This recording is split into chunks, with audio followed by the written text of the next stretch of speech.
जय हिंद मित्रांनो, परत एकदा मी सत्यान्वेषी अद्वैत देशपांडे आपल्यासाठी आज घेऊन आलोय आपल्या जिव्हाळ्याचा अजून एक विषय.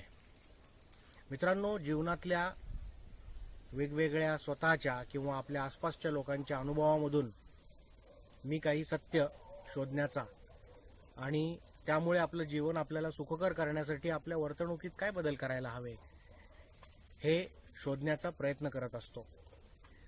आज आपण बोलणार आहोत, बऱ्याच वेळा आपल्या आजूबाजूची माणसं ही आपल्यावर जळतात, आपल्याशी वाईट वागतात आणि आपल्याला समजत नाही की अरे मी या माणसाशी नेहमी चांगला वागतो, मी ह्याच्या बाबतीत कधी वाईट विचार नाही केला, पण हा माझ्याशी असा का वागला, यांनी मला अडचणीत आणण्याचा प्रयत्न का केला.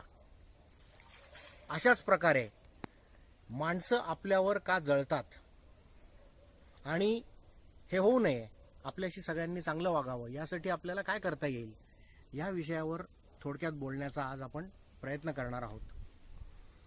मित्रांनो, जीवनामध्ये आपण सगळेच जण वेगवेगळं सतत कर्म करत असतो, काहीतरी काम करत असतो, काहीतरी मिळवण्याचा, अचीव करण्याचा प्रयत्न करत असतो. परंतु हा प्रयत्न करत असताना काही वेळेला म्हणण्यापेक्षा बहुतेक वेळा जीवनामध्ये सगळ्यांनाच अपयश येतं, मोठ्या प्रमाणावर अपयश येतं. आणि प्रामुख्याने आपल्या महाराष्ट्रीयन संस्कृतीमध्ये आर्थिक शिक्षण म्हणजे आर्थिक व्यवस्थापन कसं करावं, पैशाचं नियोजन कसं करावं, त्याची योग्य गुंतवणूक कशी करावी, साठवणूक कशी करावी, याविषयी नीट प्रशिक्षण आपल्याला आपल्या कुटुंब व्यवस्थेतून मिळत नाही. कारण की आपली मानसिकता ही उद्योजकतेची नसून नोकरीची मानसिकता जास्त आहे महाराष्ट्रामध्ये. यामुळे आपल्याला फक्त नोकरी करावी, पैसे कमवावे एवढंच शिकवलं जातं. आणि ज्या काही जाहिराती आपण बघतो, या जाहिरातींमुळे आपल्यावरती ब्रँडचे संस्कार केले जातात. आपल्यापैकी पण बहुतेक लोकांना ब्रँडचे कपडे, ब्रँडच्या वस्तू, अहो एवढंच काय, हल्ली चहाचं सुद्धा ब्रँडिंग झालंय. माझे तर अनेक मित्र चहा पितानाही नाही, आपण अमुक ब्रँडचाच जाऊन चहा पिऊयात, अशा प्रकारे बोलत असतात. आणि मित्रांनो, या ब्रँडच्या नादाखाली किंवा मोहापायी आपण जे काही तुटपुंजे पैसे कमवतो ते सगळे खर्च करतो. मी असंख्य असे लोक पाहिलेत की पगार असतो 15-20 हजार रुपये, मात्र मोबाईल फोन EMI वरती घेतात 30,000चा. तर अशा खूप साऱ्या आर्थिक चुकांमुळे, अर्थात आर्थिक नियोजन कसं असावं यासाठी एक सेपरेट व्हिडिओ आपण घेऊयात नंतर, परंतु अशा खूप साऱ्या चुकांमुळे बहुतेक वेळा आपल्यापैकी अनेक जण हे आर्थिक अडचणीमध्येच राहतात. आणि मग आपल्यामध्ये ती धमक पण नसते की स्वतःच्या अडचणी मी स्वतः सॉल्व्ह करीन. मग सुरुवात होते आपल्या पालकांना, आई वडिलांना किंवा मित्रांना पैसे मागण्याची. आणि मग आपण अपेक्षा करतो की माझ्या अडचणी, अरे 2 लाख रुपये तू देऊ शकत नाहीस, तुम्ही एवढे, आपल्याला वाटतं की माझा मित्र एवढे पैसे कमवतो, माझा भाऊ एवढे पैसे कमवतो, माझ्या वडिलांकडे एवढे पैसे आहेत, नातेवाईकांकडे एवढे पैसे आहेत, पण मला कोणीही 2 लाख रुपयाची मदत करू शकत नाही, काय उपयोग अशा नात्यांचा. आणि मग अशा पद्धतीने आपलं जे लाईफ आहे ते सतत डिमांडिंग लाईफ बनत जातं. आणि मित्रांनो, जे सधन वर्ग आहे त्यांनी खूप मेहनतीने तो पैसा मिळवलेला असतो. आणि मग ज्या वेळेला आपल्याला हवे ते पैसे आपल्या चुका निस्तरण्यासाठी, सातत्याने होणाऱ्या चुका निस्तरण्यासाठी जेव्हा आपल्याला ते पैसे देत नाहीत, त्यावेळेला आपल्याला वाटतं की ते आपल्याशी वाईट वागतात, किंबहुना ते आपल्याला टाळतात, असा आपल्याला फील येतो. परंतु खऱ्या अर्थाने जर बघितलं तर ते टाळतच असतात. याचा अर्थ त्यांनी टाळू नये असा आहे का? तर नाही. तुम्ही आत्मनिर्भर असलं पाहिजे, आपण आपलं आर्थिक नियोजन योग्य केलं पाहिजे, म्हणजे आपल्याकडनं चुका होणारच नाहीत. तर मित्रांनो, जेव्हा आपले जवळचे लोक आपल्याला टाळतात किंवा आपल्याला फटकून वागतात, आपल्यापासून दूर राहतात, आपल्याला सतत सगळ्या गोष्टींमध्ये सहभागी करून घेत नाहीत, त्यावेळेला एक गोष्ट लक्षात घ्या की तुम्ही कर्तृत्वाने कमी पडताय. कर्तृत्ववानाच्या भोवतीच सगळे लोक जमा होत असतात. मित्रांनो, तुम्ही जर कर्तृत्ववान नसाल तर लोक तुमच्यापासून दूर जातील. तुम्ही जर सतत लोकांकडनं मदत मागणार असाल तर लोक तुमच्यापासून दूर जाणारच आहेत. त्यामुळे पहिले जे कारण आहे की लोक, आपले जवळचेच लोक आपल्यापासून दूर का जातात, तर त्यांना भीती वाटते की अरे हा सारखा पैसेच मागेल किंवा हा सारखा मदतच मागेल किंवा हा सारखा चुकीच्याच गोष्टी करेल. अशी ज्या वेळेला भीती त्यांना वाटते तेव्हा ते आपल्यापासून दूर जातात. पण मी असंही पाहिलंय की ज्या वेळेला आपण खूप सारे पैसे बनवतो, जीवनात कधी कधी प्रत्येकाला चांगला काळ पण येतो, आणि या चांगल्या काळामध्ये ज्या वेळेला आपण खूप पैसे मिळवतो त्याही वेळेला आपण बघतो की अरे जो सधन व्यक्ती आहे तो माझ्याशी वाईट वागायला लागलाय, अचानक माझ्याशी त्यांनी बोलणं बंद केलं, किंवा माझ्या जवळचे लोक परत एकदा माझ्याशी दूर गेले माझ्यापासून. मग याचा खरा अर्थ काय? मग मी कर्तृत्व गाजवलं तरी पण माझ्यापासून दूर जात आहेत लोक, मी कर्तृत्व नाही गाजवलं तरी माझ्यापासून दूर जात आहेत. तर मित्रांनो, ज्या वेळेला तुम्ही कर्तृत्व गाजवता त्यावेळेला नेमकं काय होत असतं, तर बहुतेक साऱ्या लोकांप्रमाणे आता तुम्ही कर्तृत्ववान आहात, परंतु खूप सारे लोक जे तुमच्या आजूबाजूचे आहेत ते अयशस्वी आहेत. त्यामुळे त्या लोकांना तुमच्याबद्दल एक जलन वाटायला लागते, आयुष्य वाटायला लागते, आणि त्यांना वाटतं की अरे यार, हा कर्तृत्ववान आहे परंतु हा कालपर्यंत माझ्या बरोबरीचा होता, आता हा पुढे गेला, म्हणून त्यांना तुमच्याविषयी जलन वाटायला सुरुवात होते. अगदी ती समोरची व्यक्ती सधन जरी असली स्वतः, तरी त्या व्यक्तीला सवय असते तुम्हाला निर्धन बघण्याची, आणि अचानक तुमच्याकडे खूप सारे पैसे आले तर मग त्या व्यक्तीला एक असुरक्षितता मनातल्या मनात वाटायला सुरुवात होते. आणि बऱ्याच वेळेला मग तुमच्याकडनं लोकांच्या अपेक्षा वाढतात की अरे मला पैसे दिले पाहिजेत यांनी, आणि ते आपल्या ध्यानीमनी पण नसतं.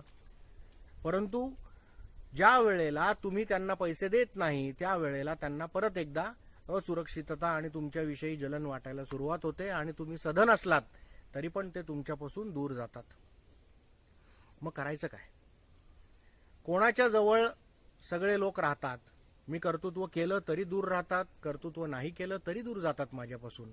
तर मित्रांनो, सगळ्यात महत्त्वाचं आहे, जो व्यक्ती सारखी कुठली मागणी करत नाही. तुम्ही अडचणीत असलात तरी स्वतःच्या अडचणी स्वतः सोडवा, अडचणीत येऊ नये यासाठी योग्य नियोजन करा, आणि जर अडचणी आल्या तर त्याचं रडगाणं दुसऱ्याकडे गायला जाऊ नका. असं जेव्हा तुम्ही वागायला शिकाल त्यावेळेला लोकांना तुमच्यापासून सुरक्षित वाटेल आणि ते तुम्हाला चांगलं म्हणतील. त्याचप्रमाणे जर तुम्हाला तुमच्या कर्मानी किंवा तुमच्या नशिबानी खूप सारी समृद्धी मिळाली, जी की मिळावी अशी मी आपल्यासाठी परमेश्वर चरणी प्रार्थना करतो, पण ज्या वेळेला अशी संपत्ती मिळते त्यावेळेला त्या संपत्तीचं गुणगान सगळ्यांपुढे गाऊ नका. कारण की संपत्ती किंवा समृद्धी ही फार कमी लोकांना फार क्वचित मिळत असते, आणि ही फार क्वचित लोकांपैकी तुम्ही आहात म्हटलं की लोक तुमच्यावर जळायला लागतील. तेव्हा जर तुम्हाला खूप सारे पैसे मिळाले तर त्याचा शो ऑफ करू नका, आणि खूप सारे पैसे मला मिळाले आहेत हे सगळ्यांना जाऊन सांगायला जाऊ नका.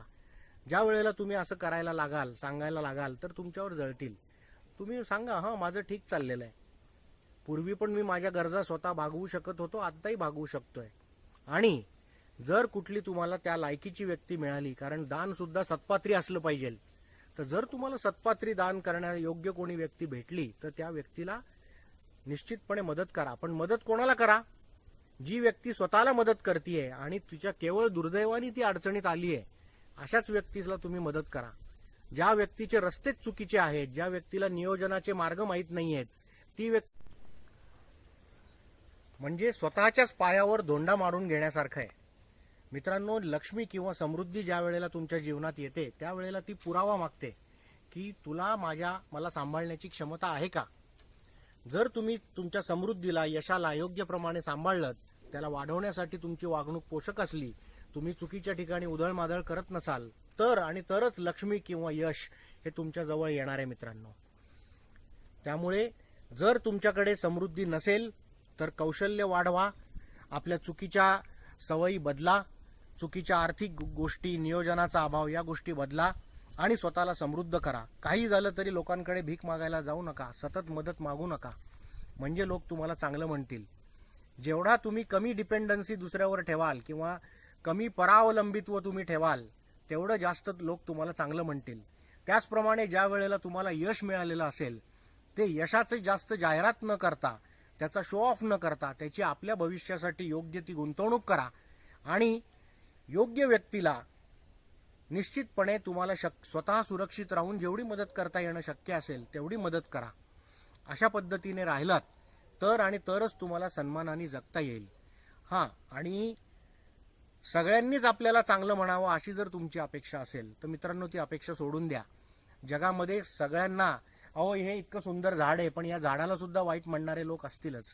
जगातल्या प्रत्येक गोष्टीला वाईट म्हणणारे लोक असतातच. मग ते लोक तुमचे जवळचे असतील, नातेवाईक असतील, मित्र असतील, तरी सुद्धा ते तुमच्याशी वाईट विचार करूच शकतात. इतिहास साक्षी आहे. अहो भक्त प्रल्हादाला तर त्याचा सख्खा बाप मारायला निघाला होता हिरण्यकश्यपू. त्यामुळे हे माझे वडील आहेत, ही माझी आई आहे, हा माझा भाऊ आहे, ही माझी बहीण आहे, ही माझ्याविषयी असा कसा विचार करू शकते? असं काही नसतं मित्रांनो. फक्त ते जे आई वडील नातेवाईक किंवा मित्र हे जे काही असतं सहवासातून निर्माण झालेलं प्रेम असतं. आणि जर त्यांच्याशी आपला स्वभाव जुळत असेल तरच ते तुम्हाला चांगले म्हणतील किंवा तुम्ही तिथे सुखी राहाल. त्यामुळे ज्या लोकांशी तुमचा स्वभाव जुळतोय, जे लोक तुमची शक्ती वाढवू शकतायत, अशा लोकांच्या सान्निध्यामध्ये तुम्ही राहा आणि स्वतःच्या प्रगतीवरती नेहमी लक्ष ठेवा. प्रगती कधी होईल कधी नाही होणार. ज्या वेळेला नाही होणार तेव्हा आपलं काय चुकलंय हे बघा, आणि ज्या वेळेला होईल त्यावेळेला त्याचा उत्माद करू नका. अशा पद्धतीने राहिलात तर निश्चितपणे आपण एक समृद्ध आणि आनंदी आयुष्य जगू शकाल, हे निश्चित आहे.